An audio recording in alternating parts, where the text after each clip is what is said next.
ప్రపంచ పర్యావరణ దినోత్సవంలో భాగంగా కాలుష్య నివారణకు పలు స్వచ్ఛంద సంస్థలు నడుం బిగించాయి. 98.3 SMF రేడియో మిర్చి, మారుతి సుజుకి ఆధ్వర్యంలో Maruti Suzuki Mirchi green rally పేరిట హైదరాబాద్ బేగంపేటలో ఈ ర్యాలీ నిర్వహించారు. కార్యక్రమంలో traffic additional commissioner CV Anand, Maruti Suzuki regional manager Omkarnath పాల్గొన్నారు. 6 రోజుల పాటు నగరంలోని రద్దీ ప్రదేశాల్లో 8 కాలుష్య రహిత CNG కార్లలో గ్రీన్ ర్యాలీ నిర్వహించబోతున్నారు. రేడియో మిర్చి చేపట్టిన ఈ కార్యక్రమం ద్వారా పర్యావరణ పరిరక్షణలో హైదరాబాదీ ప్రజలు పాలుపంచుకుంటారని కమిషనర్ అన్నారు. నగరంలో CNG గ్యాస్ వినియోగిస్తే కాలుష్యాన్ని నివారించే అవకాశం ఉంటుందని కమిషనర్ ఆనంద్ తెలిపారు.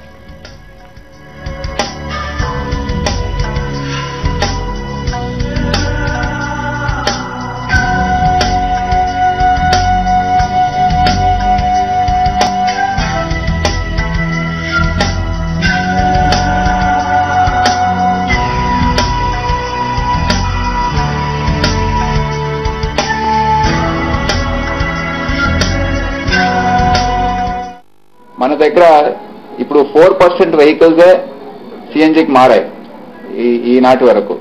మేము పొల్యూషన్ కంట్రోల్ బోర్డులో ఈ మీటింగ్స్ అటెండ్ చేస్తుంటాం. దాంట్లో ఈ ఫిగర్స్ అన్ని చెప్పడం జరుగుతుంది. సో CNGకి మారాలంటే ఎన్నో ఫార్మాలిటీస్ ఉన్నాయి. ఉన్న స్టేషన్స్, పెట్రోల్ బంక్స్ ఇవన్నీ కూడా చాలా దాంట్లో మార్పులు తీసుకొచ్చే అవసరం ఉంది. సో వచ్చే సంవత్సరంలో ఇంకా education campaign, for instance using FM channels like radio Mirchi to communicate with the public. Facebook ద్వారా చాలా మంది న్యూస్ పేపర్స్, టీవీ ఛానల్స్ చూడరు. మరి చాలా IT సెక్టర్ వారు ఎంప్లాయీస్, సో వారిని కూడా రీచ్ కావడానికి మేము ఈ సంవత్సరం ప్రయత్నిస్తాం.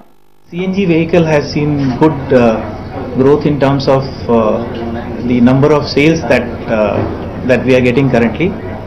See, if you look at CNG in terms of its ability to keep the environment clean, it reduces the carbon monoxide and other pollutant content drastically low.